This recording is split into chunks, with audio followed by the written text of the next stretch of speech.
സ്പർശം ശബ്ദം സ്പർശം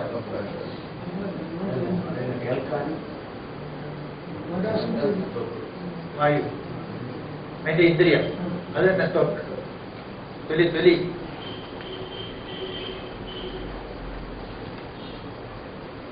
ചെവി ത്വക്ക് കണ്ണ് നാവ് മൂക്കെന്നല്ല പറഞ്ഞ ഒരു മാന്യതയില്ല ശ്രോത്രം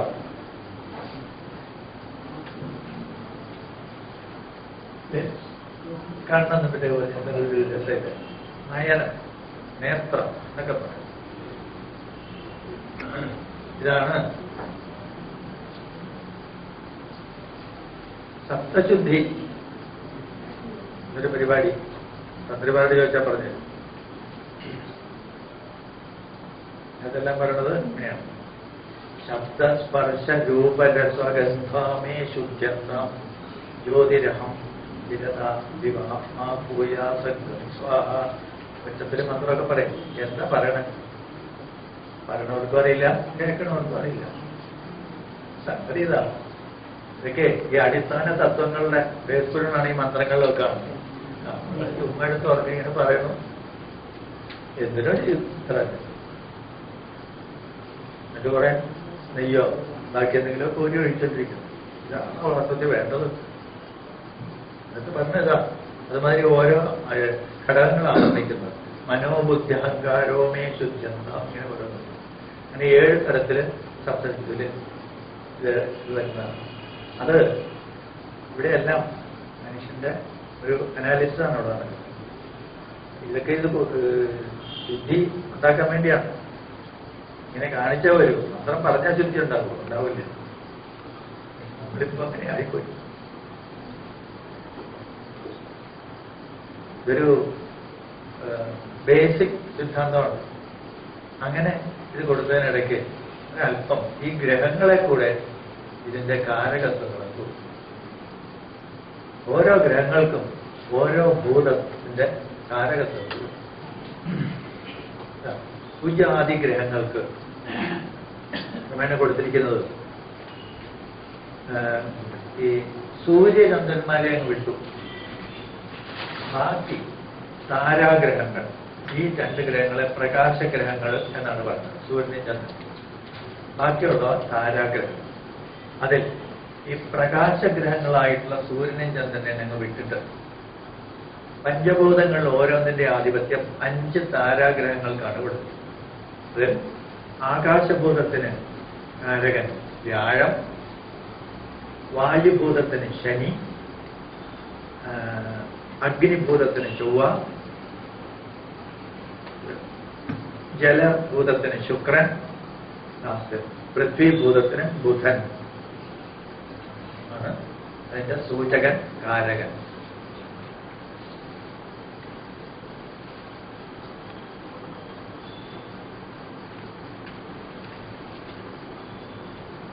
ഇപ്പൊ ആകാശഭൂതം എടുത്തു വ്യാഴം നമുക്കൊരു കാര്യമുണ്ട് ചെവി എന്റെ കാരകനാര വ്യാഴമായിട്ട് പറയേണ്ടി വരും അപ്പോൾ ജാതകത്തില് വ്യാഴത്തിന് വല്ല കുഴപ്പമായിട്ടാണ് നിൽക്കുന്നതെങ്കിൽ ചെവിക്ക് ദോഷമുണ്ടെന്ന് പറയാം ശബ്ദത്തിന് ദോഷമുണ്ടെന്ന് പറയാം ശബ്ദം ഇടുന്ന വരുന്നത് കണ്ഠത്തിൽ നിന്നാണ് കണ്ഠത്തിന്റെ കാര്യമായിട്ട് പറയും നമ്മുടെ ശരീരത്തിലൊരു ഒരു ചക്രം ഉണ്ടെന്നൊക്കെയാണ് പറയുന്നത് മൂലാധാരം സ്വാധിഷ്ഠാനം ഇങ്ങനെയൊക്കെ പറഞ്ഞിട്ട് ചില ചക്രങ്ങളുണ്ടെന്നും അതില് വിശുദ്ധി എന്ന് പറയുന്നത് കണ്ഠത്തിലാണ് വിശുദ്ധി അതിന്റെ കാരകൻ വ്യാഴം ശബ്ദ സംബന്ധമായിട്ടുള്ളത് വായു ഈ വായു എന്ന് വെച്ചു കഴിഞ്ഞാൽ ആകാശം എന്ന് വെച്ചാൽ അത് തന്നെയാണ് ആ അക്ഷരാർത്ഥത്തില് ഡിക്ഷണറി മീനിങ് എടുത്താൽ ഈ വാക്കിന്റെ അർത്ഥം കിട്ടില്ല ഇത് ടെക്നിക്കൽ വാക്കുകളാണ് വായു എന്ന് വെച്ചു കഴിഞ്ഞാൽ അർത്ഥത്തിൽ ചലനത്തെ സംബന്ധിക്കുന്നതിനെയാണ് വായു എന്ന് പറയുന്നത് വായു അല്ലെങ്കിൽ വാദം എന്നൊക്കെ പറയും അധിപൻ ശനിയാണ് ചലനത്തെ സഹായിക്കുന്നതെന്നാണ് ചലനത്തെ സഹായിക്കും നമ്മുടെ ശരീരത്തിൽ നിന്ന്. എന്തില്ല എന്ന് പറയുന്നതായിരിക്കും. ജോയിന്റ്സ് എല്ലാം ചലനത്തിന് വേണ്ടിയിട്ടുള്ളതാണ്. അതുപോലെ കണക്റ്റീവ് ടിഷ്യൂസ് എല്ലാം, സ്നായുക്കൾ എന്ന് പറയുന്നതെല്ലാം ചലനത്തിന് വേണ്ടിയിട്ടുള്ളതാണ്. അതിന് കുഴപ്പം വന്നാൽ ചലനം ഉണ്ടാവില്ല. ഇതിനെയാണ് വാതരോഗം എന്ന് പറയുന്നത്. ജോയിന്റ്സിനെയാണ് പിടിക്കുന്നത്. ആർത്രൈറ്റിസ്, മറ്റേ കാലിന്റെ മുട്ടില് ഇതുമാതിരിയുള്ള സ്നായുക്കളിലുള്ള കുഴപ്പം ഒക്കെ വന്നു കഴിഞ്ഞാൽ വാജ്പേയിയെ പോലെയാകും. അതൊക്കെ വാദസംബന്ധമായ രോഗങ്ങൾ എന്ന് പറഞ്ഞാൽ ശനിയാണ് അതിന്റെ കാരണം.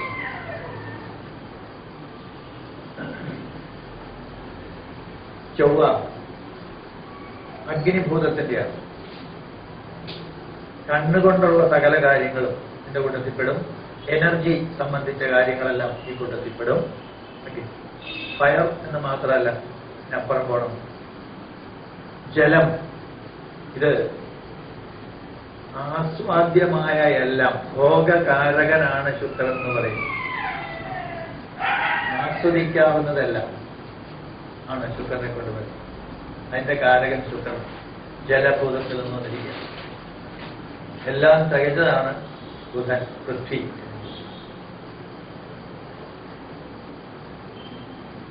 ഇത് ഇവരുടെ കാരകത്വങ്ങൾ ഡെവലപ്പ് ചെയ്യാൻ ഈ അടിസ്ഥാന സിദ്ധാന്തത്തിൽ നിന്നാണ് പിന്നെ ഡെവലപ്പ് ചെയ്തത്. അങ്ങനെയാണ് ഓരോ ഗ്രഹങ്ങളുടെയും കാരകത്വങ്ങൾ ലിസ്റ്റ് ചെയ്യാൻ. ലിസ്റ്റ് ചെയ്യാൻ തീരുമില്ല, കാരണം കോടാനുകോടി വസ്തുക്കളുണ്ട്. അതെല്ലാം കൂടെ ഈ ഗ്രഹങ്ങളുടെ ഉള്ളിൽ നിർത്തുന്നത്. ഇനി ഭൗതിക ആളുകൾക്കോ അല്ലെങ്കിൽ ആളുകൾക്കേ ഉള്ളൂ, ജന്തുക്കൾക്കെല്ലാം ഇതിന് പുറമെ രണ്ട് കാര്യങ്ങൾ കൂടിയാണ്. ഭൗതിക ശരീരമല്ല, ഈ ശരീരത്തിലുള്ള മെറ്റീരിയൽ മാത്രം മതിയോ? മെറ്റീരിയൽ അല്ലാത്ത ചിലതും കൂടി ഉണ്ടെങ്കിൽ നമുക്ക് ജീവൻ ഉണ്ടാവുള്ളൂ. ജീവൻ എന്നൊരു കാര്യമുണ്ട്. അതുകൊണ്ടാണ് നമ്മുടെ ശരീരം ചീഞ്ഞു പോകാതിരിക്കുന്നത്. ജീവൻ പോയ നിമിഷം മുതൽ ചെയ്യാൻ തുടങ്ങും.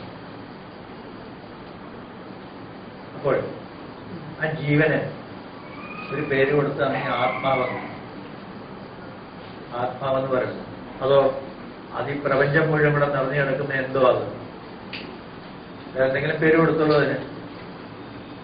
ബ്രഹ്മമെന്നോ എനിക്ക് വേറെ വലുതോ ആത്മാവെന്ന് പറഞ്ഞ അതാണ്. അതിനെ ഒന്നും തൊടാനേ സാധിക്കില്ല, ഒന്നും ചെയ്യാൻ പറ്റില്ല. നമ്മുടെ അറിവിനപ്പുറമാണ്. എല്ലായിടത്തും ഉണ്ട്. ആ അത് പറയുന്നത് പരമാത്മാവ്, അതെ എന്നൊക്കെ പറയുന്നത്. അതിന്റെ ഒരു അംശം പരബ്രഹ്മം എന്ന് വെച്ചാൽ ഓച്ചിറ പോവും. അതാണ് കുഴപ്പം.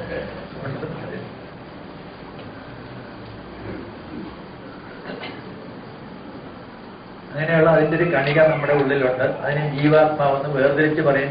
എല്ലാം ഒന്ന് തന്നെ. ശബരിമല സീസണല്ലേ അല്ലേ പറയണേ, അഹം ബ്രഹ്മാസ്മി തത്വമസി, ഞാൻ തന്നെ ബ്രഹ്മം, നീയും അത് തന്നെ, ബ്രഹ്മമല്ലാതെ മറ്റൊന്നുമില്ല എന്നെല്ലാം പറയുന്നതാണ്. ഇതിനെയാണ് ഈശ്വരന്റെ ലക്ഷണം. അതെ, അതിന് ഇത്ര മഹത്തരമായ കാര്യമാണ് കിടക്കുന്നത്. നമ്മളെ എന്തും മോശപ്പെട്ട അതിനെ മനസ്സിലാക്കിയിരിക്കുന്നു. അതെ, എവിടെയാ നമ്മളത് കഴിഞ്ഞ് ഓരോ ഈശ്വരനെ അങ്ങ് വിളിച്ചു വരുത്തി. ചിലർക്ക് മീശ കൊടുത്തു, ചിലർക്ക് മീശ ഉള്ളത് കളഞ്ഞു, ചിലർക്ക് സാരി ചുറ്റി, ഇങ്ങനെ പലതും ചെയ്തു. ഇതൊക്കെ വാസ്തവത്തിലുള്ളതാണ്. ഇല്ല, അവൈദികം, അറിവില്ലായ്മ, അതാണ് നമ്മൾ ചെയ്യുന്നത്. കാരണം എപ്പോഴും നമുക്കൊരു പ്രത്യേകതയുണ്ട്. നമുക്കത് വരരുത്. ഏതെങ്കിലും ഒരെണ്ണം പറഞ്ഞു കഴിഞ്ഞാൽ അതിനെപ്പറ്റി തെറ്റായിട്ട് എന്തെങ്കിലും വ്യാഖ്യാനം കൊടുക്കും. അത് പിന്നെ ആവർത്തിച്ചുകൊണ്ടാണ്. അങ്ങനെ ഒരു കുഴപ്പമില്ല. അതൊരു വലിയ കുഴപ്പമാണ്. സ്വയം സ്വതന്ത്രമായിട്ട് ചിന്തിക്കാൻ നമ്മൾ കൂട്ടാക്കാതെ വിട്ടുകൊടുക്കും. അങ്ങനെ അബദ്ധങ്ങളിൽ പോയി ചാടി രൂപമില്ലാത്തതിന് രൂപം കൊടുക്കാനും ഗുണമില്ലാത്തതിന് ഗുണം കൊടുക്കാനും ഒക്കെ തുടങ്ങും. അങ്ങനെ വന്നപ്പോൾ ദൈവങ്ങളുടെ എണ്ണം കൂടി. അതിനെയൊക്കെ ദൈവമായിട്ട് കണ്ടു. കാണുന്നതിനെയൊക്കെ പൂജിക്കാൻ തുടങ്ങി. ഗ്രഹങ്ങളെ കൊണ്ടൊന്നും എന്തിന്? ആടിനെ പൂജിക്കും, പട്ടിയെ പൂജിക്കും, ആനയെ പൂജിക്കും. പ്രത്യക്ഷ ഗണപതി ഹോമം കണ്ടിട്ടില്ലേ? അതുപോലെ ഇങ്ങനെ കാണുന്നതിനെയൊക്കെ പൂജിക്കാൻ തുടങ്ങി, മനുഷ്യനെ വെച്ച് പൂജിക്കാൻ തുടങ്ങി. പിന്നെ നമ്മൾ ഓരോരുത്തരും നമ്മുടെ പ്രതിമ എടുത്ത് ഓരോ സ്ഥലത്ത് കൊണ്ട് വയ്ക്കും, പൂജിച്ചോ, ഇത് തന്നെ. അങ്ങനെയായി ഇന്നത്തെ വെട്ടിത്തരങ്ങളെല്ലാം ധാരാളം തുടങ്ങി. അതിന്റെ എക്സ്പെർട്സ് വന്നു തരുന്നു, കോലാഹലം തുടങ്ങി, ഭ്രാന്ത്. നവഗ്രഹങ്ങളെ വെച്ച് പൂജിക്കുന്ന സ്ഥലങ്ങളുണ്ടല്ലോ, എവിടെ പറഞ്ഞിരിക്കുന്നു നവഗ്രഹങ്ങളെ പൂജിക്കാൻ? ആരും പറഞ്ഞിട്ടില്ല. ചുമ്മാ വെച്ചൊന്ന് വയ്ക്കുക. ഗ്രഹങ്ങളെ കൊണ്ടുവന്നു, ഗ്രഹങ്ങൾക്ക് ഓരോ ഭാര്യമാരെ കൊടുത്തു, അല്പകാലം കഴിയുമ്പോൾ കുറച്ച് കുട്ടികളെ കൊടുക്കും, ഒക്കെ ചെയ്യും. അങ്ങനെ പുരോഗതി ഉണ്ട് അങ്ങനെ. ഇതൊന്നും നമ്മുടെ വിജ്ഞാനത്തിലുള്ളതല്ല, ഇതൊക്കെ വേദത്തിലുള്ള കാര്യങ്ങൾ. വേദത്തിൽ ഇങ്ങനെയൊന്നും പറഞ്ഞിട്ടൊന്നും ഒന്നുമില്ല. ഇത് ഭ്രാന്ത്. അങ്ങനെ ഒരുതരം വല്ലാത്ത പോക്കാൻ നമ്മൾ പോകും. വിജ്ഞാനത്തിൽ നമ്മൾ നേരത്തെ അകന്നകന്ന് പോകും. യഥാർത്ഥ ജ്ഞാനം ഉണ്ടാവുന്നത് തീർച്ചയായിട്ടും ഒന്നും ചെയ്യും. നമ്മൾ ചെയ്യുന്നതോ ആചാരം, എല്ലാവരും ചെയ്യുന്നു, നമ്മളും ചെയ്യുന്നു, ഇല്ലെങ്കിൽ മോശമല്ലേ. നാട് ഓടുമ്പോൾ നടുവേ ഓടിയില്ലെങ്കിൽ നമ്മൾ സമൂഹ ജീവികളാണ്. അതുകൊണ്ട് നമ്മളതൊക്കെ ചെയ്യും. നമ്മളായിട്ടൊന്ന് മാറ്റണം, ആരെങ്കിലും ഒന്ന് മാറ്റണം. ഈ ഒഴിയുന്ന ആറ്റിറ്റ്യൂഡാണ് നമുക്ക് കുഴപ്പം. അല്ല, ഇത് തെറ്റാണ്, വിളിച്ച് പറയണം ധൈര്യപൂർവ്വം. അത് ചെയ്യുന്നില്ല. നമ്മൾ ശീലിച്ചു, അതുകൊണ്ട് നമ്മൾ കണ്ടീഷൻഡായി. അതുകൊണ്ട് നമുക്ക് ചിന്തിക്കാൻ തന്നെ, നമ്മുടെ ബ്രെയിൻ തന്നെ അവിടെ ബ്ലോക്ക്ഡാണ്. അങ്ങനൊരു കുഴപ്പമോ വല്ലതും കുഴപ്പമുണ്ടോ? ഇങ്ങനെ ഇപ്പൊ പറഞ്ഞാൽ തന്നെ കുഴപ്പമാണല്ലോ എന്നൊരു ഭയവും ഉള്ളിലുണ്ട്. കാരണം നമ്മളെ ഭയപ്പെടുത്തിയാണ് നമ്മളെ ശീലിപ്പിച്ചിരിക്കുന്നത്. ഈശ്വരനോട് ഭയമല്ലേ തന്നിരിക്കുന്നത്? എപ്പോഴും ഈശ്വരൻ എന്ന് വെച്ച് കഴിഞ്ഞാൽ ഭയം. ക്ഷേത്രമാണ്, സൂക്ഷിച്ചു സൂക്ഷിക്കണം.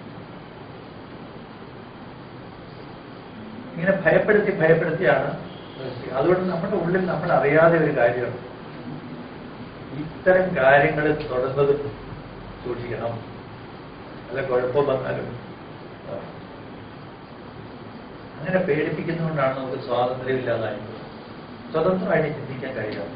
സ്വതന്ത്രമായിട്ട് ചിന്തിച്ചു നോക്കണം.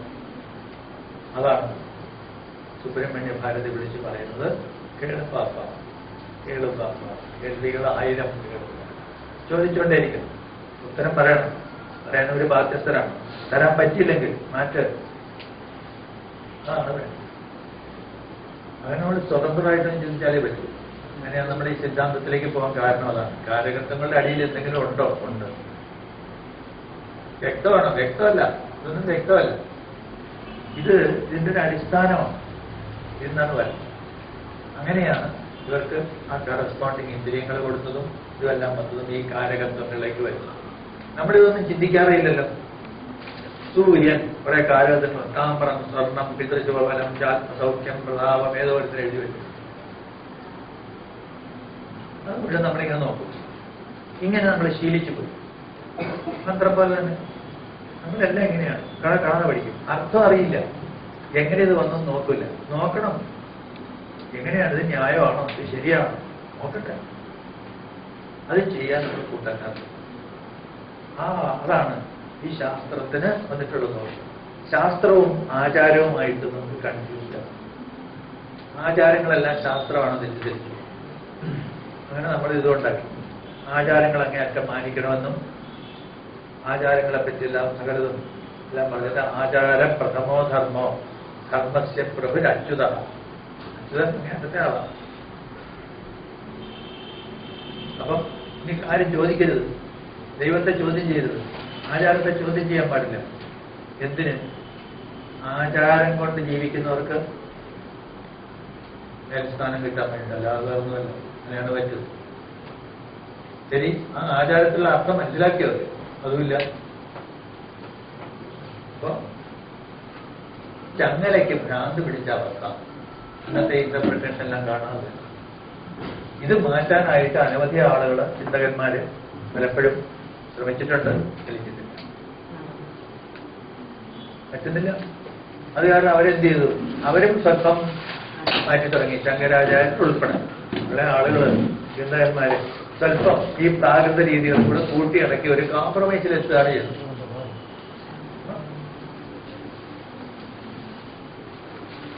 അല്ലെങ്കിൽ നടക്കില്ല എന്ന് വിചാരിച്ചിട്ട്. നടന്നില്ലെങ്കിൽ വേണ്ട, സത്യം വിളിച്ച് പറയാൻ മാത്രമേ അവർക്ക് ആവശ്യമുള്ളൂ, അല്ലാതെ നോ കോംപ്രമൈസ്.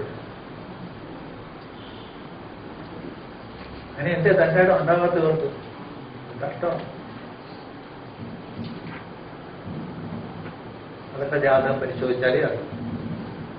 ഇങ്ങനെ അങ്ങനെ ഈ സൂര്യനും ചന്ദ്രനും മാത്രം പഞ്ചഭൂതങ്ങളുടെ ഭൗതികമായ കാരകത്വം കൊടുക്കാതെ ആത്മാവിന്റെ കാരകനാണ് സൂര്യൻ. ഏറ്റവും പ്രധാനപ്പെട്ട സാധനം അത് തന്നെയാണ്. ആത്മകാരകനായി അഭൗതികമായ ഇന്ദ്രിയാതീതമായ രണ്ട് കാര്യങ്ങളാണ് സൂര്യനും ചന്ദ്രനും കൊടുത്തിരിക്കുന്നത്. ഒന്ന് ആത്മാവ്, ചന്ദ്രന് മനസ്സ്.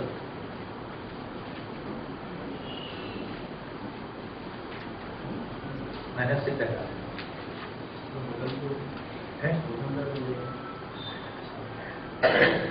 ഓ ഇവരെത്തിയില്ല. പ്രൊജക്ട് ചെയ്തു പൃഥ്വിഭൂതത്തിൽ പെട്ട അല്ല, അതിൽ പെടാത്ത ഈ 5 ഗ്രഹങ്ങൾ പെടാത്ത 2 ഗ്രഹങ്ങളുടെ കാര്യം. ഇത് പഞ്ചഭൂതങ്ങളിൽ ഓരോന്നിന്റെ ആധിപത്യം കൊടുത്തു. ഇത് പഞ്ചഭൂതങ്ങളല്ല, ഇന്ദ്രിയാതീതമായ 2 കാര്യങ്ങളുണ്ട്. ഇന്ദ്രിയങ്ങളാൽ മനസ്സിലാക്കാൻ പറ്റാത്ത 2 ആത്മാവും മനസ്സും. ഇത് 2 സങ്കല്പങ്ങളാണ്. നമുക്കെടുത്ത് കാണിച്ചു കൊടുക്കാൻ ഒക്കില്ല, കാരണം അത് പഞ്ചേന്ദ്രിയങ്ങൾ കൊണ്ട് അറിയാൻ ഒക്കാത്ത കാര്യം. സങ്കല്പങ്ങൾ എന്ന് തന്നെ പറയാം. ഇതാണ് ആത്മാവ്. മനസ്സെന്ന് പറയുന്നത് നമ്മുടെ വികാരങ്ങള്, തോന്നലുകള്, ഇങ്ങനെ ഒരു അവസ്ഥയാണ്. നമുക്ക് തോന്നുന്നു, വിശക്കുന്നു, ദാഹിക്കുന്നു എന്നൊക്കെ നമുക്ക് തോന്നുമ്പോൾ അത് എങ്ങനെയോ നമ്മുടെ ഈ സിസ്റ്റത്തിലേക്ക് ഈ ഓർഡർ, ഡിമാൻഡ് അങ്ങോട്ട് വരുന്നു. അത് അതിന് വേണ്ട പ്രവർത്തനങ്ങളെ ഉത്തേജിപ്പിക്കുന്നു, തുടങ്ങുന്നു, അതിനെ പ്രവർത്തിപ്പിക്കുന്നു. അങ്ങനെ പ്രവർത്തിപ്പിച്ചിട്ട് നേരെ അടുത്ത് പോയി ടാപ്പിൽ പോയി വെള്ളം എടുക്കാൻ പ്രേരിക്കുന്നു, കുടിക്കുന്നു, ദാഹം ശമിക്കുന്നു, ആഗ്രഹം തീർന്നു. ഇങ്ങനെ ഓരോന്നും ചെയ്യിപ്പിക്കുന്ന ഒരു ഇതുണ്ട്. ഇതെല്ലാം അന്യോന്യം ബന്ധപ്പെട്ടതാണ്. അപ്പൊ പലപ്പോഴും നമുക്ക് ഈ ബുദ്ധി മനസ്സ് എന്നുള്ളത് കൺഫ്യൂഷനാക്കി. അതെപ്പോഴും പറയുന്നു ബുദ്ധിഭ്രമം, മനോരോഗം, രണ്ടും ഒന്നായിട്ടാണ് നമ്മൾ പറയുന്നത്. രണ്ടിന്റെ അർത്ഥമാണ് വാസ്തവം. ബുദ്ധി എന്ന് പറയുന്നത് ഈ തലച്ചോറിനെ സംബന്ധിക്കുന്ന ഒരു കാര്യമാണ്. അത് ഭൗതികമാണ്. മനസ്സ് വേറെയാണ്, ഭൗതികമല്ല. പഞ്ചേന്ദ്രിയങ്ങൾ കൊണ്ട് എടുക്കാൻ പറ്റുന്ന ഒരു കാര്യമാണ്. അതൊരു സങ്കല്പം മാത്രമായിരിക്കാം. കൊണ്ടോലെയൊന്നും ഒരു സാധനമില്ല, പക്ഷെ ആ സങ്കല്പം അവിടെയുണ്ട്. മനസ്സാണ് ഈ തോന്നലുകളുടെ, ആഗ്രഹങ്ങളുടെ, ദ്വേഷങ്ങളുടെ എല്ലാം ഉദ്ഭവസ്ഥാനം. അല്ല, മനസ്സ് കടിഞ്ഞാണിട്ട് നിയന്ത്രിക്കണം എന്ന് പറയുന്നതിന്റെ കാരണം അത് തന്നെയാണ്. മനസ്സിൽ തോന്നുന്നതെല്ലാം ചെയ്യാൻ പറ്റുമോ? ഒരാൾ വന്നു, അത് ഇഷ്ടമല്ല, ഒരു ചവിട്ട് കൊടുത്ത കൊള്ളാൻ തോന്നുന്നു, ചവിട്ടുന്നില്ലല്ലോ നമ്മൾ. കാരണം അവിടെ ആ മനസ്സിനെ നിയന്ത്രിച്ചു. ചവിട്ട് കൊടുക്കേണ്ടതാണ്, ശരിയാണ്. ഇത് നമ്മൾ ചെയ്യില്ല. നമ്മുടെ ആരോഗ്യം കൂടെ നോക്കണമല്ലോ. അതുകൊണ്ട് നമ്മൾ ശ്രദ്ധിക്കുക. അവിടെ ഒരു നിയന്ത്രണം വേണം. കടിഞ്ഞാണില്ലാത്ത കുതിര എന്ന് പറയും മനസ്സിനെ, അല്ലെ? മനസ്സിങ്ങനെ പാഞ്ഞു പോകുമെന്നും അത് മനസ്സ് പോകുന്ന വഴിക്ക് പോകരുത് എന്നും ഒക്കെ പറയും. അതിന് നിയന്ത്രണം ആവശ്യമാണ്. ഇവിടെയല്ല. ഈ നിയന്ത്രണത്തിന്റെ ഒരു ഗ്രഹമുണ്ട്. വ്യാഴം.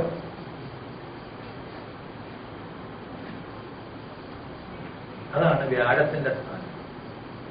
പ്രകൃതിയിൽ നമ്മൾ കാണുന്ന ഒരു പ്രത്യേക ഒരു നിയമം തന്നെയാണ്. ഒരു നിയമം തന്നെയാണ്. പല ലോകത്ത് നടക്കുന്ന ഒരുപാട് പ്രക്രിയകൾ ഇവിടെ നടക്കുന്നുണ്ടല്ലോ. ഒരുപാട് കാര്യങ്ങൾ നടക്കുന്നുണ്ട് സ്വയം.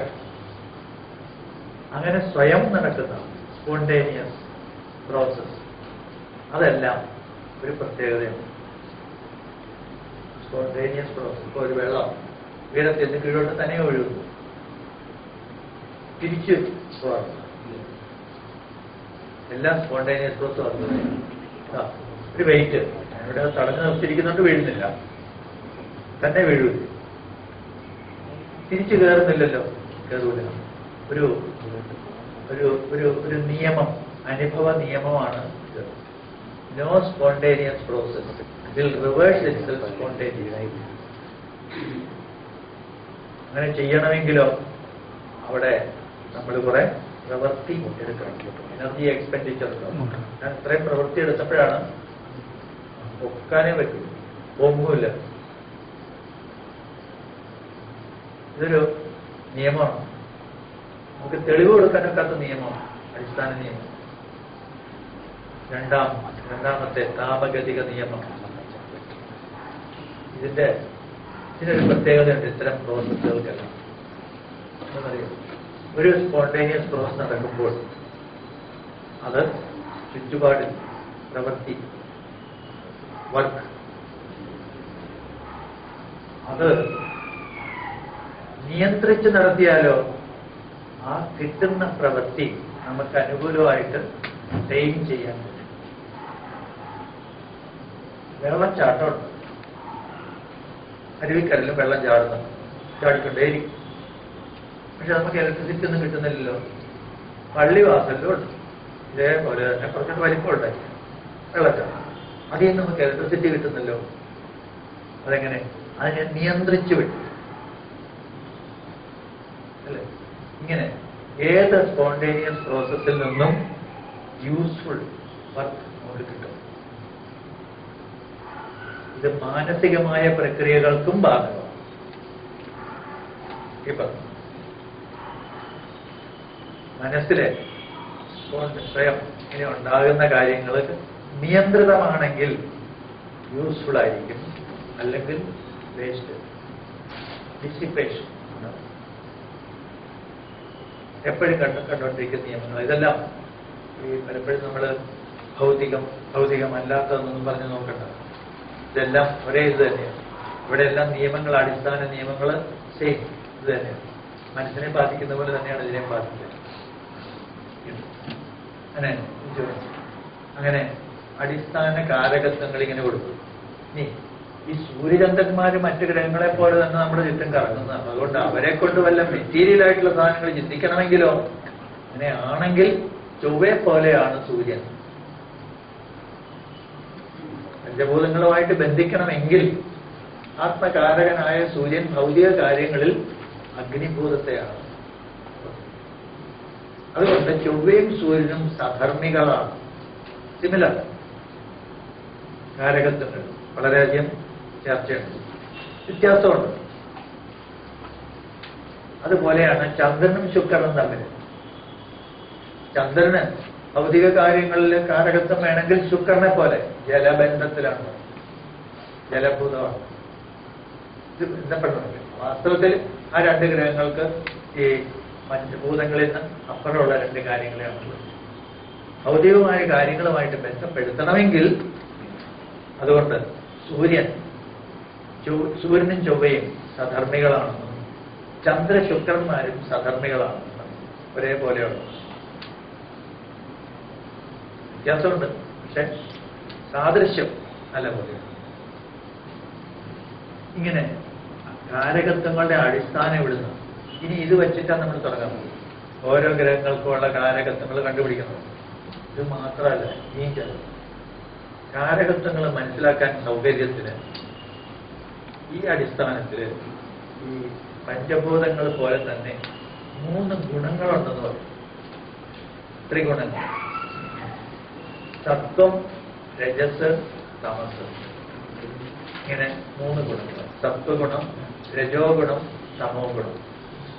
ഈ പ്രപഞ്ച സൃഷ്ടി തന്നെ ഇങ്ങനെയുള്ള സകല സന്തുക്കളും കൂടെ ചേർന്നെല്ലാം കൂടി ഒരു ഇക്വിലിബ്രിയം സ്റ്റേറ്റിൽ കിടന്നിരുന്നു എന്നാണ് പറയുന്നത്. അതിന് പറയുന്നത് അവ്യക്തം എന്നാണ്. അതിൽ നിന്ന് ഒരു ഭിന്നിപ്പുണ്ടായത് എന്തുകൊണ്ടുണ്ടായി ആർക്കും അറിയില്ല. എന്തുകൊണ്ടോ ഉണ്ടായി, സ്വേച്ഛാപരമായിട്ടുണ്ടായി. പക്ഷെ ഇങ്ങനെ ഉണ്ടാകുമ്പോൾ ഒരു ഡിഫറൻഷിയേഷൻ, വേർതിരിക്കൽ പോലെ ഉണ്ടാകും. അങ്ങനെ ഉണ്ടാകുമ്പോൾ ഒരെണ്ണം കിഴക്കോട്ട് പോയാൽ ഒരെണ്ണം പടിഞ്ഞാട്ടും പോയിരിക്കണം. സിമെട്രി പ്രപഞ്ചത്തിൽ അങ്ങനെയാണ്. സൃഷ്ടി തന്നെ അങ്ങനെയാണ്. സൃഷ്ടിയുടെ രഹസ്യം തന്നെ അങ്ങനെയാണ്. അതിൽ നിന്നാണ് ഉണ്ടായതാണ്. ഇങ്ങനെയുള്ള ആവർത്തിച്ചു വരും, നമ്മൾ എപ്പോഴും കാണുന്നത് അങ്ങനെയാണ്. ആവർത്തനങ്ങൾ, പീരിയോഡിക് ആയിട്ടുള്ളത്, സ്പന്ദനങ്ങൾ. നല്ലൊരു സ്പന്ദനം ചിലപ്പോൾ വേറിട്ട് പോകാൻ കാര്യമായിരിക്കാം. അങ്ങനെയാണെങ്കിൽ അതിനോടൊപ്പം തന്നെ ചിലപ്പോൾ നമ്മൾ കാണുന്ന അടിസ്ഥാന തത്വങ്ങളായിട്ടുള്ള ഊർജവും ദ്രവ്യവും രണ്ടും, അല്ലെങ്കിൽ ഇത് രണ്ടും അല്ലാത്ത മറ്റൊരവസ്ഥ. അതിൽ നിന്നായിരിക്കാം ഇതൊക്കെ തുടങ്ങിയിരിക്കുന്നത്. സൃഷ്ടിയുടെ ഊഹങ്ങളാണ് ഇതൊക്കെ. ആരും സൃഷ്ടിച്ചിട്ടില്ല, ആരും സൃഷ്ടികാലത്ത് ഉണ്ടായിരുന്നവരുമില്ല. അതുകൊണ്ട് ഊഹങ്ങൾ, അങ്ങനെയുള്ള പരീക്ഷണങ്ങൾ നടന്നുകൊണ്ടിരിക്കണം. സൃഷ്ടി രഹസ്യവും പ്രപഞ്ചത്തിന്റെ ഉൽപ്പത്തിയെ പറ്റി പഠിക്കാനുള്ള ഹാഡ്രോൺ കൊളിഷൻ പോലെയുള്ള അനവധി കാര്യങ്ങൾ ഇപ്പോഴും നമ്മൾ ചെയ്തുകൊണ്ടേയിരിക്കുക. ഗണിക്കുകളിൽ അങ്ങനെ ഈ പഴയ സിദ്ധാന്തപ്രകാരം ഇങ്ങനെ 3 ഗുണങ്ങളുണ്ടെന്നാണ് പറയുന്നത്. സത്വഗുണം, രജോഗുണം, തമോ ഗുണം. എന്താണ് ഈ ഗുണങ്ങൾ എന്ന് ചോദിച്ചാൽ, നമ്മളെല്ലാവരും ഉപയോഗിക്കുന്ന വാക്കുകളാണ്. സാത്വികനാണ്, താമസിക്, എന്താണ് ഉള്ളി, താമസിക ഭക്ഷണമാണ്. അങ്ങനെയായി, മുഖം അങ്ങനെയായി. അപ്പൊ തമോ ഗുണം എന്താണെന്ന് മനസ്സിലായി. സത്വഗുണം എന്ന് വെച്ചാൽ ശ്രേഷ്ഠമാണെന്നും, തമോ ഗുണം എന്ന് വെച്ചാൽ മോശമാണെന്നും, രജോ ഗുണം എന്ന് വെച്ചാൽ രണ്ടും അല്ലാത്തതെന്നും ഇങ്ങനെയൊക്കെ ഒരു സൂചനയാണ്. അതിന് 2 എണ്ണത്തിന് വ്യക്തമായ കാര്യങ്ങൾ നമുക്ക് പറയാൻ പറ്റും. ഒന്ന്, ഈ രജോ ഗുണം എന്ന് പറയുന്ന ആ ഗുണത്തിനെ പറ്റിയുള്ള വിവരിച്ചിട്ടുണ്ട്. അതിൽ നോക്കുമ്പോൾ അത് എനർജി എന്നാണ് നമുക്ക് മനസ്സിലാവുന്നത്. തമോ ഗുണം എന്ന് വെച്ചാൽ തമസ്, മടി, ജാഡ്യത, അതായത് ഇനർഷ്യ, ഇതിനുള്ള മാറ്റർ എനർജി എന്ന് തോന്നും. തമോ ഗുണം എന്ന് വെച്ചാൽ മാറ്റർ എന്നും, രജോ ഗുണം എന്ന് വെച്ച് കഴിഞ്ഞാൽ എനർജി എന്നും തോന്നും. ഏകദേശം ഇത് രണ്ടും രണ്ടാണ്, 2 തരത്തിലാണ്. നമ്മൾ ഇന്ന് അറിയപ്പെടുന്ന കാര്യങ്ങളിൽ ഇങ്ങനെ ബന്ധപ്പെടുത്താൻ പറ്റുന്നത്. പക്ഷേ ഈ സത്വഗുണം എന്ന് വെച്ചാൽ എന്താ, അത് നമുക്ക് അറിയാവുന്ന ഒന്നുമായിട്ട് ബന്ധപ്പെടുത്താൻ പറ്റുന്നില്ല.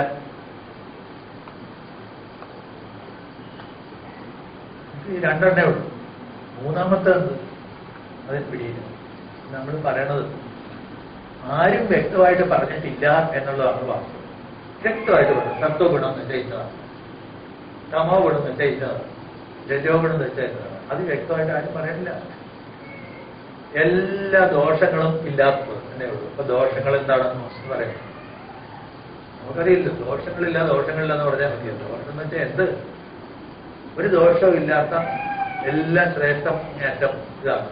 സാത്വികന്മാരെന്ന് വെച്ചാൽ അങ്ങനെ മഹാന്മാര്, ശ്രേഷ്ഠന്മാര്, ചിന്തിക്കാവുന്ന സകല നന്മയും കൂടെ ചേർന്നതാണ് ഈ സത്വഗുണം. അങ്ങനെ 3 ഗ്രഹങ്ങളാണ് സത്വഗുണത്തിന്റെ കാരകന്മാർ.